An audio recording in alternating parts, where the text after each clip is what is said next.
بغیر داغے بلا افتادہ کشتی ضعیفان شکستارات پشتی بحق خواجہ عثمان ہارون مدد کن یا معین الدین چشتی اللہم نور قلوبنا بتلاوت القرآن وزین اخلاقنا بالقرآن ونجنا من النار بالقرآن وادخلنا الجنة بالقرآن.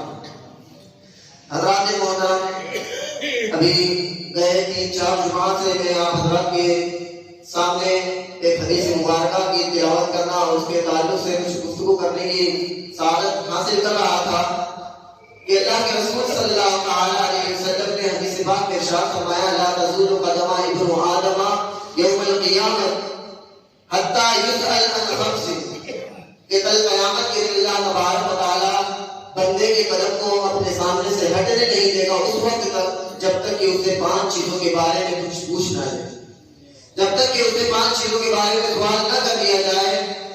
ان عمرہ فیما افناہ، اس کی عمر کے بارے میں اللہ تبارک و تعالیٰ پوچھے گا کہ کہاں تو نے گزار کر کے آیا ہے اپنی عمر کو.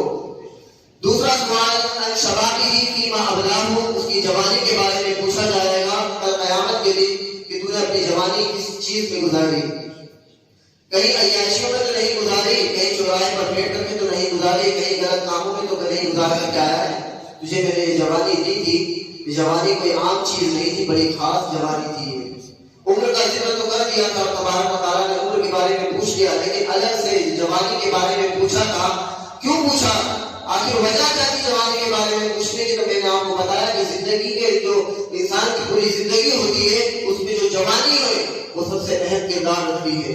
یہی جوانی ہے جو آج ہمارے جوان جو عیاشوں میں گزار رہے ہیں، جنہیں اپنی جوانی کی کوئی فکر ہی نہیں ہے. 19 سال کا جوان بولتا ہے کہ مجھے کچھ معلوم ہی نہیں ہے، 20 سال کا جوان بولتا ہے کہ مجھے کچھ معلوم ہی نہیں ہے. ہمارے بزرگان دین کی سیرت کو پڑھ کر کے دیکھو تو صحیح. محمد بن قاسم کو دیکھو کہ 20 سال 19 سال 14 سال کی عمر میں کیا کیا کارنامے انجام دیے انہوں نے. ہندوستان کی سرزمین پر محمد بن قاسم نے 10,000 کی فوج 14 سال کی عمر میں لے کر کے آئے. 10,000 کی فوج اور عورتوں کی حفاظت کے لیے ہندوستان میں سب سے پہلی جنگ انہوں نے لڑی تھی محمد بن قاسم نے 14 سال کی عمر میں. آج 20 سال کا جوان بولتا ہے کہ آج میں چھوٹا ہوں. ہمارے جوانوں کا یہ حال ہے. اپنی جوانی کی قدر کرو، اپنی طاقت کے مقدس ہو، اپنی اہلیت کو جانو کہ تم کیا ہو. ہم اپنے آپ کو نہیں پہچان پا رہے ہیں، آج اس لیے ہم دھوکے کھا رہے ہیں. میں ہر جمعہ کو کچھ نہ کچھ باتیں آپ کے گوش گزار کرتا ہوں اور اس کی وجہ بتاتا ہوں کہ ہم وجہ کیا ہے آپ کی رسوائی کی، ذلت و خواری کی وجہ کیا ہے، آج ہم کیوں پستی کی طرف جا رہے ہیں. کچھ نہ کچھ قرآن کی آیتیں کچھ حدیث سے لے کر کے آپ کے گوش گزار کرتا ہوں تاکہ ہم اس پر عمل کریں، اپنی زندگی کو سنواریں. کیوں ہم اپنے وقار کو نہیں جانتے، اپنی پہچان خود نہیں کر پا رہے ہیں؟ ارے ہم ہیرا ہیں، ہیرا ہم ہیرا ہیں. ہم اپنے آپ کو پہچانے تو نہیں، اپنے قدر تو کریں. ہم کیا ہیں ہم خود ہی نہیں جان پا رہے. آج اس لیے ہم رسوائی اور پریشانی میں مبتلا ہیں. ہم اپنے آپ کو نہیں پہچان پا رہے کہ ہم کیا ہیں. جب تک ایک انسان اپنے وقار کو نہیں جانتا نا تب تک وہ عزت اور رسوائی کو نہیں دیکھتا رہتا ہے ہمیشہ. کیونکہ اپنے آپ کو نہیں پہچان پایا، اپنی پرسنالٹی کو نہیں پہچان پایا، اپنے وقار کو نہیں پہچانا ہے. اس نے جانا ہی نہیں کہ میں کیا چیز ہوں. اگر میں یہ کر لوں گا تو کیا ہو جائے گا. تو جانو تو صحیح اپنی اہمیت کو. اللہ رب العزت قرآن عظیم فرمان حدیث میں ارشاد فرماتا ہے کنتم خیر امہ، تم بہترین امت ہو. یہ میں نہیں کہہ رہا، کوئی عام عالم نہیں کہہ رہا، کوئی مفتی نہیں کہہ رہا، کوئی قاضی نہیں کہہ رہا، کوئی شیخ افاظ دیندار دنیا دار نہیں کہہ رہا، بلکہ رب تبارک و تعالیٰ کہہ رہا ہے کنتم خیر امہ، تم بہترین امت ہو. خدا کہہ رہا ہے کہ تم بہترین امت ہو. تو تم کیسے اپنے آپ کو اپنا آپ مقدر اور ڈیوٹی محسوس کر رہے ہو کہ ہم کچھ نہیں کر سکتے. تمہیں رب کہتا ہے کہ تم بہترین ہو. جو امتیں ہم سے پہلے گزری ہیں ان سب سے بہترین امت تم ہو. یہ کون کہہ رہا ہے؟ بنانے والا خود خالق کہہ رہا ہے.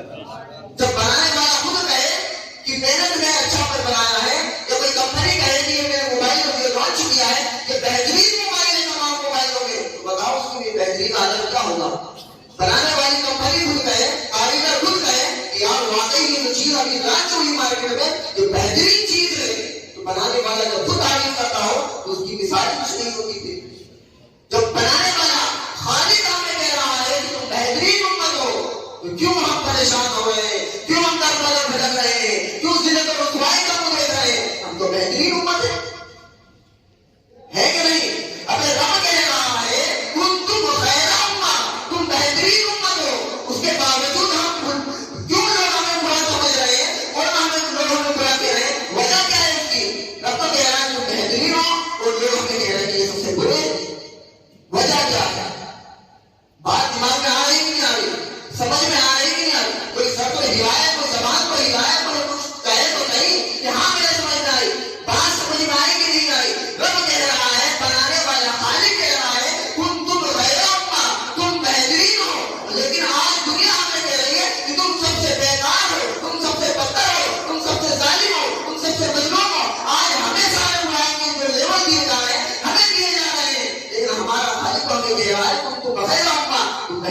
امت ہو، اس کی وجہ کیا ہے؟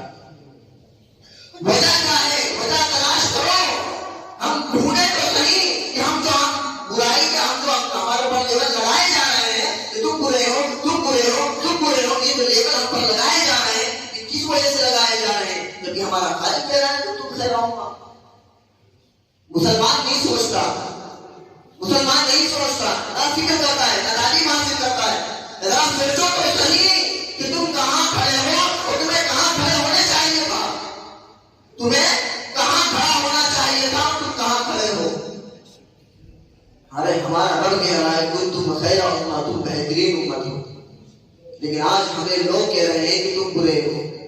مسلمان برا ہے، مسلمان زانی ہے، مسلمان شرابی ہے، مسلمان بدکاری کرتا ہے، مسلمان پیٹ کر رہا ہے، مسلمان ظلم کرتا ہے، مسلمان قتل کرتا ہے، مسلمان بھائی کا حق مارتا ہے. کیوں؟ وجہ کیا ہے؟ وجہ یہی ہے کہ اپنے قرآن اور حدیث پر عمل کرنا بند کر دیا. تم تو بہترین امت ہے. رب تمہارا قرآن نے تمہیں بہترین بنایا اور خود قرآن میں تمہارا ذکر بھی فرما دیا کہ تم بہترین امت ہو. صرف زبانی کہہ دیا اور بات ختم نہیں ہوئی، بلکہ تمہارا ذکر قرآن میں موجود ہے، قیامت تک رہے گا کہ تم بہترین امت ہو. کنتم خیر امہ، بہترین امت کا لیبل تمہارے سر پر ایسا لگا دیا گیا ہے کہ یہ قیامت تک رہے گا. کیوں؟ کہ تو قرآن قیامت تک رہے گا، ہے کہ نہیں؟ قرآن کی قیامت تک رہے گا تو تمہیں بہترین لیبل جو دیا گیا ہے رب کی جانب سے وہ قیامت تک رہے گا. پتہ چلا کہ تم قیامت تک کے بہترین امت ہو. لیکن آج وقتی طور پر جو مسلمان پریشان ہو رہے ہیں، جو برے برے لیبل مسلمانوں پر لگائے جا رہے ہیں، اس کی وجہ کیا ہے؟ تو وجہ ہم اپنے آپ کے اندر تلاش کریں تو ہمیں پتہ چلتا ہے کہ آج ہم نے قرآن اور حدیث اور شریعت پر عمل کرنا چھوڑ دیا. لیکن یہ صرف چھوڑنا ہمیشہ کے لیے نہیں ہے.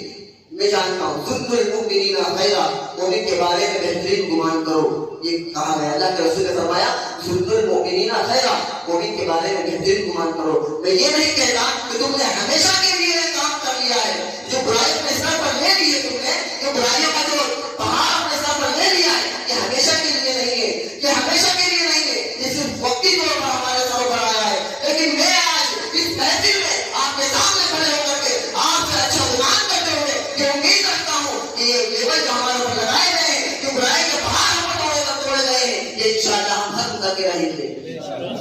یہ ہم خود ختم کر کے رہیں گے. یہ صرف وقتی طور پر آیا ہے ہمارے اوپر. کنتم خیر امۃ، میرا رب فرما رہا ہے ہم برے نہیں ہو سکتے. ہم اپنے وقار کو جانیں گے، ہم اپنے بچوں کو تعلیم دیں گے، ہم اپنے بچوں کو آراستہ اور راستہ کریں گے، ہم اپنے آپ کو سنبھالیں گے، ہم اپنی نسلوں کو سنبھالیں گے. انشاءاللہ اس فرمان پر ہم خیر کرتے رہیں گے. میرے رب نے فرما دیا ہے ہمیں ہمارے بارے میں کنتم خیر امہ، تم بہترین امت ہو. تو ہم اس بات پر کھڑے اتر کے رہیں گے انشاءاللہ. یہ جو وقتی طور پر یہ برائی آئی ہے نا، یہ وقتی طور پر ہے انشاءاللہ، وہ جلد سے جلد یہ ختم ہو جائے گی ہمارے معاشرے سے. میں اچھا گمان کرتے ہوئے یہ کہتا ہوں کہ ہمارے درمیان سے یہ برائی انشاءاللہ بہت جلد ختم ہو جائے گی. ہوگی کہ نہیں ہوگی؟ جو رب کا فرمان ہے، میرا رب کہہ رہا ہے، اسے جو دنیا جو جھٹلا رہی ہے، ہم اس کو ثابت کرتے رہیں گے کہ نہیں رہیں گے انشاءاللہ.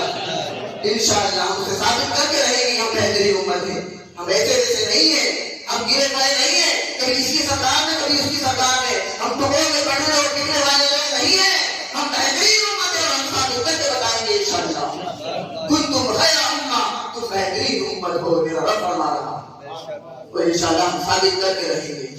اور یہ بات میں آج آپ کے سامنے اس لیے کر رہا ہوں، خاص کر نوجوانوں سے اور ان لوگوں سے جو آج کل مارکیٹوں میں چند روپیوں کے خاطر لوگوں کے ووٹوں پر ٹک جاتے ہیں، چند روپیوں کے خاطر ووٹوں پر ٹک جاتے ہیں. اور آج ابھی جو چناؤ کا معاملہ چل رہا ہے تو ایسی کی باتیں میرے چوراہے پر ایسے دکانوں میں ایسی کی باتیں گھوم رہی تھی کہ لوگ کہہ رہے ہیں دوسری قوم کے لوگ مسلمانوں کے بارے میں، مسلمان کی ووٹیں تو 500 روپئے میں ٹک جاتی ہے. جب سنتا ہوں بہت ساری باتیں مارکیٹ میں، بہت سارے لوگ باتیں کرتے ہیں، لیکن ساری باتیں میرے ذہن میں بیٹھتی ہے کہ ہماری قوم کس جگہ پر کھڑی ہوئی. میں ہنس کے نکل جاتا ہوں وہاں رونا نہیں روتا ہوں. میں رونا اس وقت روں گا جب قوم میرے سامنے ہوگی، میرے لوگوں کو بتاؤں تو صحیح کہ ہماری قوم کہاں کھڑی ہوئی. اکیلے انسان کے سامنے میں ساری باتیں کہہ دوں تو بات مزہ نہیں دیتی. اتنی بات مزہ اس وقت دے گی جب پوری قوم میری نگاہوں کے سامنے کھڑی ہوگی، جب لوگوں کو پتا چلے گا کہ کیوں ہم کیوں گئے ہیں. چند روپیوں کے خاطر ہم اپنے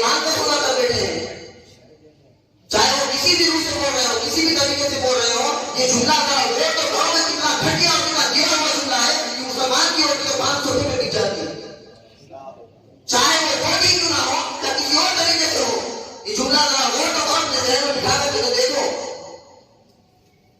ہم کیوں اتنا گر چکے ہیں 500 روپے 1000 روپے کے چکر میں. نہیں ہم ایمان کا سودا کریں گے, نہیں اپنی ذات کا سودا کریں گے. ہمیں رب تبارک و تعالیٰ نے بہترین امت بنا کر کے بھیجا ہے, ہم اپنے بھائی سے آگے میں کبھی سودا نہیں کریں گے.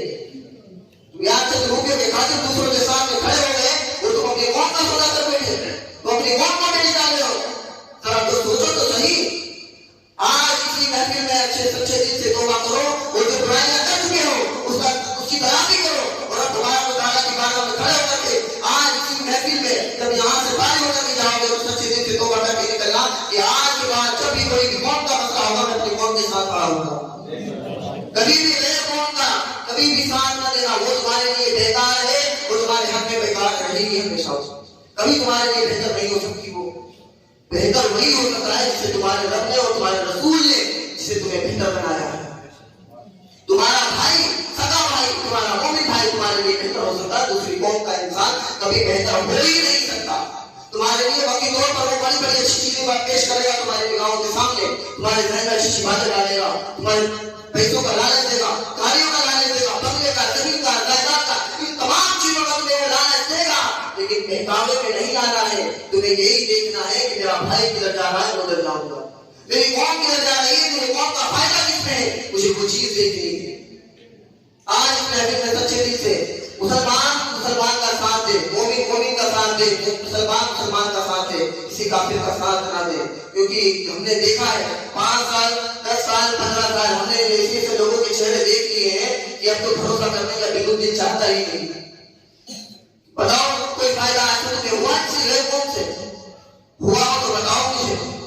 ہمیشہ تمہیں عزت و رسوائی میں تمہارے سامنے بڑے اچھے بنتے ہیں کہ ان کی آپس میں میٹنگیں ہوتی ہیں, بیٹھکیں ہوتی ہیں, لوگ تمہیں برا کہتے ہیں, وہ تمہارے ساتھ تمہارے خلاف سازشیں چلتی ہیں. لوگ یہی لوگ ہیں جو تمہاری بہن بیٹی کو بھگا کر کے لے کر کے جا رہے ہیں. یہی لوگ ہیں دوسری قوم کے لوگ جس کے ساتھ آج تم 500 روپے میں ووٹ دے رہے ہو نا, سے یہی لوگ ہیں جو پلان بنا رہے ہیں. میں نے کئی ایسی چیزیں ویڈیو وائرل دیکھی ہے جن کے پنڈت, جن کے گرو, جن کے لوگ آپس میں بیٹھک کرتے ہیں باقاعدہ, اور بیٹھک کرنے کے بعد اس میں یہ فیصلہ کرتے ہیں کہ تم میں سے اگر کوئی بھی شخص مسلمان کی بیٹی لے کر کے بھاگے گا تو ہم اس کا سپورٹ کریں گے. ایسے ایسے لوگ ہیں تمہاری بہن بیٹیوں کے خلاف ایسی ایسی سازشیں کرتے ہیں اور تم انہیں 500 روپے کے چکر میں ووٹ دیتے ہو اور جتاتے ہو. تمہارے حق میں بہتر ہے اگر جو تمہاری بیٹی کو نہیں دے جو بھاگ اگر مسلمان کی ایک بیٹی اگر کسی کافر کے ساتھ بھاگ گئی تو پوری قوم بدنام ہوتی ہے. پوری کسی ایک کی بیٹی پوری قوم کی بیٹی ہوا کرتی ہے. آج ہم نے رویہ چینج کر دیا کہ فلاں کی بیٹی تو فلاں کی بیٹی ہے, بس وہ ایسا نہیں ہے. میرے محبوب کی, میرے رسول کی یہ جو تعلیمات یہ نہیں تھی کہ صرف فلاں کی بیٹی ہے تو فلاں کی بیٹی ہے. پرانا دور جا کر کے دیکھو, اپنے باپ دادا کا ہی دیکھ لو کہ وہ دور کتنا پاکیزہ تھا, کتنا صاف ستھرا دور تھا کہ اگر گاؤں میں کسی ایک میں ایک بیٹی ہوتی تھی تو پورا گاؤں کے جا کر کے ہماری بیٹی ہے, وہ پورے گاؤں کی ایک بیٹی پورے گاؤں کی بیٹی ہوتی تھی. لیکن آج کسی ایک گھر میں بیٹی ہے تو صرف اس کی ہی بیٹی ہے. وہ یہ برائی ہمارے ہم نے خود پالتی ہے نا, ہمارے معاشرے غلط رواج ہم نے پیدا کر دیا ہے. وہ اگر کسی ایک کی بیٹی مسلمان کی بیٹی ہے وہ تمہاری بیٹی ہے, تمہیں تو خیال رکھنا چاہیے. تو میرے دوستوں آج میرا بتانا مقصد صرف اتنا ہی ہے کہ جب بھی کوئی بات قوم کے تعلق سے ہو تو تمہیں اپنے قوم کو دیکھنا ہے, کسی اور کو نہیں دیکھنا ہے. کچھ لوگ ہیں جو بہت گئے ہیں اس راستے سے, وہ قوم کے خلاف کھڑے ہو گئے, قوم میں تفرقہ اور اختلاف پیدا کرنے کی سوچ رہے ہیں. ہمیں ان کا ساتھ نہیں دینا ہے. وہ چند روپیوں کی خاطر تمہارے سامنے آئے ہیں, جب وہ بھی ختم ہو جائے گا تمہارے سامنے سے ہٹ جائیں گے. پھر تمہارا ساتھ دینے والے نہیں ہے. ساتھ دے گا تو وہی جو تمہارا سچا مومن ساتھی ہے, وہی تمہارا ساتھ دے گا. تو میرے دوستوں ہمیں اس بات کا خاص خیال رکھنا ہے اور ہمیں دنیا کو سنوارنی ہی سنوارنی ہے. جو آج ہمارا پر لیبل لگا ہوا نا اسے تو ہمیں ہٹانا ہی ہے اور ہمیں آخرت کی بہت زیادہ فکر کرنی ہے. دنیا تو چند دنوں کی ہے, ختم ہو جائے گی, لیکن آخرت کی زندگی, باقی رہنے والی زندگی, ہمیں اس کی زیادہ تیاری کرنی ہے. کنتم خیر امتی جو ہمارا پر لیبل لگایا گیا ہے وہ ایسے ہی نہیں لگایا گیا ہے. ہم بہترین امت یہاں پر بھی رہیں گے انشاءاللہ اور آخرت میں بھی رہیں گے انشاءاللہ. اور یہ لیبل جو رب تبارک و تعالیٰ نے دیا ہے ایسے ہی نہیں کیا.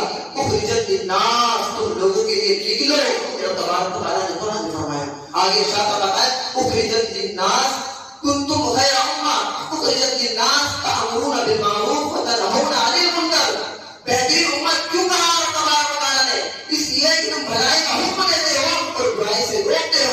اللہ تبارک و تعالیٰ نے اپنے بہترین اوپر قرار دیا.